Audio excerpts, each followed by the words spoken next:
ନମସ୍କାର।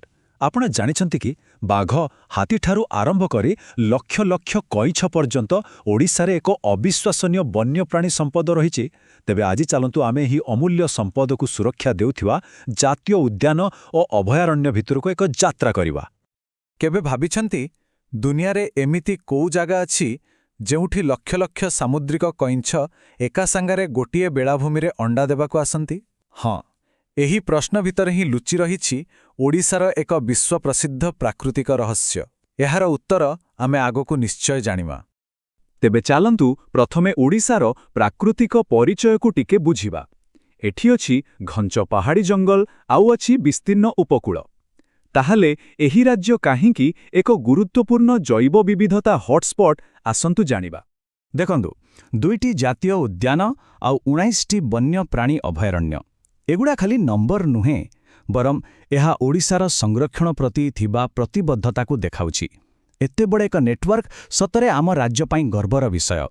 କିନ୍ତୁ ଆମେ ଯେତେବେଳେ ସଂରକ୍ଷିତ ଅଞ୍ଚଳ ବୋଲି କହୁ, ଶୁଣିବାକୁ ସବୁ ଗୋଟିଏ ଭଳି ଲାଗେ, କିନ୍ତୁ ସବୁ ସମାନ ନୁହେଁ। ତାହେଲେ ଗୋଟେ ଜାତୀୟ ଉଦ୍ୟାନ ଆଉ ଗୋଟେ ବନ୍ୟପ୍ରାଣୀ ଅଭୟାରଣ୍ୟ ଭିତରେ ପ୍ରକୃତ ଫରକ କ'ଣ? ଆସନ୍ତୁ ଏହି ଗୁରୁତ୍ୱପୂର୍ଣ୍ଣ କଥାଟିକୁ ବୁଝିବା। ତେବେ ସବୁଠୁ ଆଗ ସଂରକ୍ଷିତ ଅଞ୍ଚଳର ମାନେ କ'ଣ? ଦେଖନ୍ତୁ, IUCN ଅନୁସାରେ ଏହା ଏମିତି ଏକ ଜାଗା ଯାହାକୁ ପ୍ରକୃତିର ସୁରକ୍ଷା ପାଇଁ ଖାସ୍ ଭାବରେ ପରିଚାଳନା କରାଯାଏ।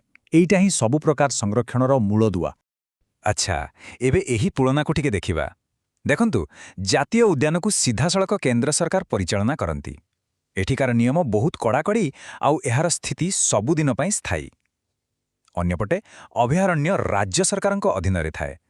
ଏଠି ନିୟମ ଟିକେ କୋହଳା, ଆଉ ହଁ, ଭବିଷ୍ୟତରେ ଏହାକୁ ଏକ ଜାତୀୟ ଉଦ୍ୟାନକୁ ମଧ୍ୟ ଅପଗ୍ରେଡ୍ କରାଯାଇପାରେ। ଏବେ ଚାଲନ୍ତୁ ଓଡ଼ିଶାର ସେହି ମୁକୁଟରମଣି ଅର୍ଥାତ୍ 2ଟି ଅତ୍ୟନ୍ତ ସୁରକ୍ଷିତ ଜାତୀୟ ଉଦ୍ୟାନ ବିଷୟରେ ଜାଣିବା। ପ୍ରତ୍ୟେକଟିର ନିଜର ଏକ ଅଲଗା କାହାଣୀ ଅଛି। ପ୍ରଥମେ ଆସୁଛି ଶିମିଳିପାଳ। ମୟୂରଭଞ୍ଜର ହୃଦୟରେ ଥିବା ଏହି ବିଶାଳ ଘଞ୍ଚ ଜଙ୍ଗଲ ନିଜ ପ୍ରାକୃତିକ ସୌନ୍ଦର୍ଯ୍ୟ ଆଉ ଜୀବଜନ୍ତୁଙ୍କ ପାଇଁ ବହୁତ ପ୍ରସିଦ୍ଧ। ଜାଣନ୍ତି, ଶିମିଳିପାଳର ବିଶେଷତା କ'ଣ? ଏହା କେବଳ ଗୋଟିଏ ଜାତୀୟ ଉଦ୍ୟାନ ନୁହେଁ, ଏହା ଏକ ବ୍ୟାଘ୍ର ଅଭୟାରଣ୍ୟ, ଆଉ ଏହାକୁ ୟୁନେସ୍କୋ ଦ୍ୱାରା ମାନ୍ୟତାପ୍ରାପ୍ତ ଏକ ବାୟୋସ୍ଫିୟର ରିଜର୍ଭର ମାନ୍ୟତା ମଧ୍ୟ ମିଳିଛି। ମାନେ ଏହାକୁ ବିଶ୍ୱସ୍ତରରେ ଏକ ଗୁରୁତ୍ୱପୂର୍ଣ୍ଣ ପରିବେଶ ବୋଲି ଗ୍ରହଣ କରାଯାଇଛି। ଆଉ ଏଠି ବରେହି ପାଣି ଓ ଜୋରନ୍ଦା ଭଳି ସୁନ୍ଦର ସୁନ୍ଦର ଜଳପ୍ରପାତ ମଧ୍ୟ ରହିଛି। ଆମର ଦ୍ୱିତୀୟ ଜାତୀୟ ଉଦ୍ୟାନ ହେଉଛି ଭିତରକନିକା। ଇଏ ହେଉଛି ଲୁଣା ପାଣି, ମିଠା ପାଣିର ନଦୀ ଆଉ ଘଞ୍ଚ ହେନ୍ତାଳ ବନର ଏକ ଅଦ୍ଭୁତ ଦୁନିଆ। ଭିତରକନିକା ହେଉଛି ଭାରତର ଦ୍ୱିତୀୟ ସବୁଠୁ ବଡ଼ ହେନ୍ତାଳ ବଣ। ଆଉ ସବୁଠୁ ବଡ଼ କଥା ହେଲା, ଏହା ବିଶାଳକାୟ ବଉଳା କୁମ୍ଭୀରମାନଙ୍କର ଘର। ଯେଉଁଠି ନଦୀ ଆସି ସମୁଦ୍ର ସହିତ ମିଶୁଛି, ସେଇଠି ହିଁ ଗଢ଼ି ଉଠିଛି ଏହି ଅନନ୍ୟ ସ୍ଥାନ। ଜାତୀୟ ଉଦ୍ୟାନ କଥା ତ ଜାଣିଲେ, ଏହା ବାଦ ଓଡ଼ିଶାରେ ଏକ ବିଶାଳ ବନ୍ୟପ୍ରାଣୀ ଅଭୟାରଣ୍ୟର ନେଟୱାର୍କ ବି ଅଛି। ତେବେ ଚାଲନ୍ତୁ ଏମାନଙ୍କ ଭିତରୁ କିଛି ପ୍ରମୁଖ ଅଭୟାରଣ୍ୟ ବିଷୟରେ ଜାଣିବା। 19ଟି ଭାବିଲେ ଆଶ୍ଚର୍ଯ୍ୟ ଲାଗେ, ନୁହେଁ କି? ଏହି ସଂଖ୍ୟା ଦର୍ଶାଉଛି ଯେ ଓଡ଼ିଶାର କୋଣ ଅନୁକୋଣରେ ଥିବା ବିଭିନ୍ନ ପ୍ରକାରର ଜୀବଜନ୍ତୁ ଓ ଉଦ୍ଭିଦକୁ ସୁରକ୍ଷା ଦେବା ପାଇଁ କେତେ ବ୍ୟାପକ ପ୍ରୟାସ କରାଯାଇଛି। ଏଠି ଦେଖନ୍ତୁ 3ଟି ମୁଖ୍ୟ ଅଭୟାରଣ୍ୟ। ପ୍ରଥମେ ଗହୀରମଥା। ମନେ ଅଛି ଆମେ ଆରମ୍ଭରେ ଗୋଟେ ପ୍ରଶ୍ନ ପଚାରିଥିଲୁ? ତାର ଉତ୍ତର ଏଇଠି ଅଛି। ଏହା ହେଉଛି ଅଲିଭ୍ ରିଡ୍ଲେ କଇଁଛଙ୍କ ପାଇଁ ବିଶ୍ୱର ସବୁଠୁ ବଡ଼ ସାମୂହିକ ଅଣ୍ଡାଦାନ ସ୍ଥଳ। ତାପରେ ଆସେ ଚିଲିକା, ଯାହା ଏସିଆର ସବୁଠାରୁ ବଡ଼ ଇଷତ୍ ଲୁଣିଆ ହ୍ରଦ ଆଉ ଇରାୱାଡ଼ି ଡଲଫିନ୍ଙ୍କ ପାଇଁ ପ୍ରସିଦ୍ଧ। ଆଉ ଶେଷରେ ବାଲୁଖଣ୍ଡ କୋଣାର୍କ, ଯେଉଁଠି ସମୁଦ୍ର କୂଳରେ କୃଷ୍ଣସାର ମୃଗ ଦେଖାଯାଆନ୍ତି। କେବଳ ପୁରା ଅଞ୍ଚଳକୁ ସୁରକ୍ଷା ଦେବା କଥା ନୁହେଁ, କିଛି ବିଶେଷ ପ୍ରଜାତି ପାଇଁ ମଧ୍ୟ ସ୍ୱତନ୍ତ୍ର ପ୍ରକଳ୍ପ ରହିଛି।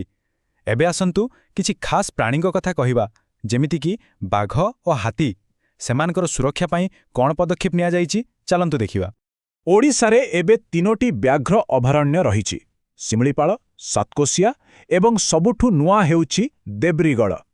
ଏଥିରୁ ଜଣାପଡ଼ୁଛି ଯେ ଏହି ମହାନ ଶିକାରୀ ପ୍ରାଣୀକୁ ସୁରକ୍ଷା ଦେବା ପାଇଁ ରାଜ୍ୟର ବିଭିନ୍ନ ଅଞ୍ଚଳରେ ଲଗାତାର ପ୍ରୟାସ କରାଯାଉଛି। ଆଉ ହଁ, କେବଳ ବାଘ ନୁହେଁ, ହାତୀମାନଙ୍କ ପାଇଁ ମଧ୍ୟ ମୟୂରଭଞ୍ଜ, ମହାନଦୀ ଆଉ ସମ୍ବଲପୁରରେ ସ୍ୱତନ୍ତ୍ର ସଂରକ୍ଷଣ କ୍ଷେତ୍ର କରାଯାଇଛି। ଏଥିରୁ ଆମ ସଂରକ୍ଷଣ ପ୍ରୟାସର ବ୍ୟାପକତା ଜଣାପଡ଼େ, ଯେଉଁଠି ପ୍ରତ୍ୟେକ ପ୍ରମୁଖ ପ୍ରଜାତିକୁ ସମାନ ଗୁରୁତ୍ୱ ଦିଆଯାଏ। ତେବେ ଏହି ସବୁ ସଂରକ୍ଷଣ ପ୍ରୟାସ ପଛରେ ଥିବା ଆଇନଗତ ଭିତ୍ତିଭୂମି କ'ଣ?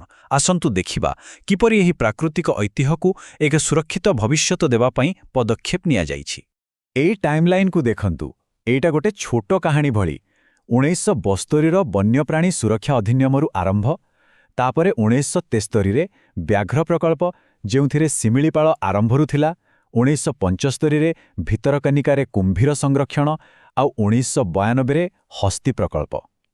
ଏହିସବୁ ପଦକ୍ଷେପ ଓଡ଼ିଶାର ସଂରକ୍ଷଣ କାହାଣୀକୁ ଗଢ଼ିଛି। ତାହେଲେ ମୋଟାମୋଟି ଭାବେ କ'ଣ ମନେ ରଖିବା? ଓଡ଼ିଶାରେ ଅଛି 2ଟି ଜାତୀୟ ଉଦ୍ୟାନ, 19ଟି ଅଭୟାରଣ୍ୟ, ଏସିଆର ସବୁଠୁ ବଡ଼ ଇସତ୍ ଲୁଣିଆ ହ୍ରଦ ଆଉ ବିଶ୍ୱର ସର୍ବବୃହତ୍ କଇଁଛ ଅଣ୍ଡାଦାନ ସ୍ଥଳ। ଏହି ତଥ୍ୟଗୁଡ଼ିକ ହିଁ ଓଡ଼ିଶାର ପ୍ରାକୃତିକ ସମ୍ପଦର ବିଶ୍ୱସ୍ତରୀୟ ମହତ୍ତ୍ୱକୁ ଦର୍ଶାଉଛି। ତେବେ ଶେଷରେ ଏକ ବଡ଼ ପ୍ରଶ୍ନ ମନକୁ ଆସେ। ଏତେ ମୂଲ୍ୟବାନ ପ୍ରାକୃତିକ ସମ୍ପଦର ଅଧିକାରୀ ହେବା ପରେ ଆମେ ଆମର ଆଗାମୀ ପିଢ଼ି ପାଇଁ ଏହି ଅମୂଲ୍ୟ ଐତିହ୍ୟକୁ କିପରି ସୁରକ୍ଷିତ ରଖିପାରିବା? ଏହା ହିଁ ବୋଧହୁଏ ବର୍ତ୍ତମାନ ସମୟର ସବୁଠାରୁ ବଡ଼ ଆହ୍ୱାନ।